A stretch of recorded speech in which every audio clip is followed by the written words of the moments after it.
Olá, cordialmente me apresento, me chamo Ellen Pessoa de Souza Miranda, fui bolsista de iniciação científica PIBIC, tenho como orientador o professor Dr. Wendel Silva dos Santos, atualmente faço parte do Centro de Ciências de Bacabal, ou seja, da Universidade Federal do Maranhão no campus de Bacabal.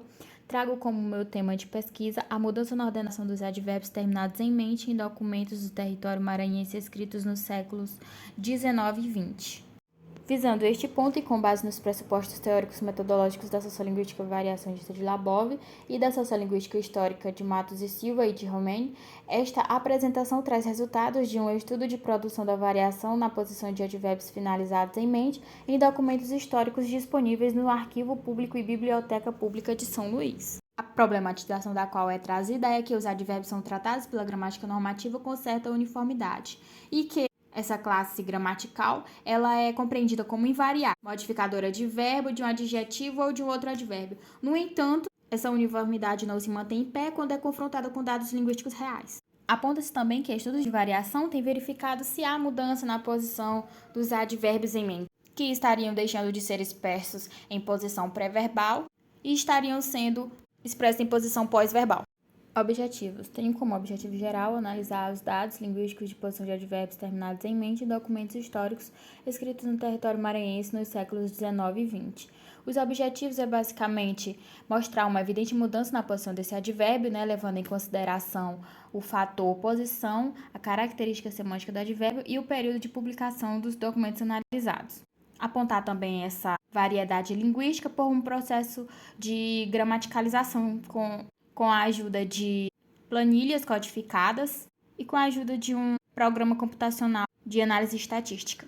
Sobre a metodologia, procurei trabalhar documentos retirados da Biblioteca Pública Benedito Leite e o Arquivo Público do Maranhão, onde os dados coletados foram transcritos e codificados em planilhas do Excel, como assim é visto na imagem, passando posteriormente por análises estatísticas feitas por uma linguagem de programa computacional chamada R, que é o R-Core Routine. Abaixo temos a imagem deste programa. Já em relação às variáveis analisadas, temos as extralinguísticas e as linguísticas. Sobre as extralinguísticas, temos a questão do documento e da década de publicação. E já as linguísticas, temos a posição do advérbio, se é pré-verbal ou pós-verbal.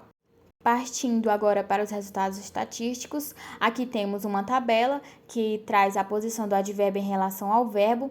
Ela mostra a questão da característica semântica do advérbio e observa-se que há uma declinação maior para a questão pós-verbal do que para com a pré-verbal. Sobre as discussões feitas, os advérbios em mente funcionam como modalizadores e como atribuidores de qualidade.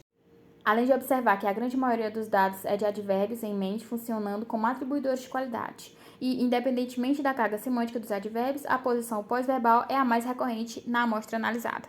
Além da tabela, eu trago também esse gráfico que trata sobre a questão da posição pré-verbal e pós-verbal. No entanto, há uma diferença, pois no gráfico mostra que na década de 30, 40, 50 e 70, a posição pré-verbal é muito mais utilizada do que a posição pós-verbal. No entanto, a partir da década de 90, há uma certa mudança avaliativa na questão da utilização desta posição deste advérbio, colocando-se então para pós-verbal.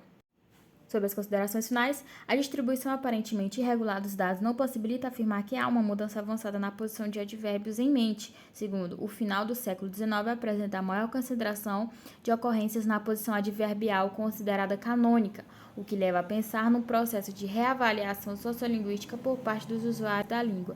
E, por fim, os resultados levam a crer que é no século XX que uma mudança para a posição pré-verbal deve se consolidar.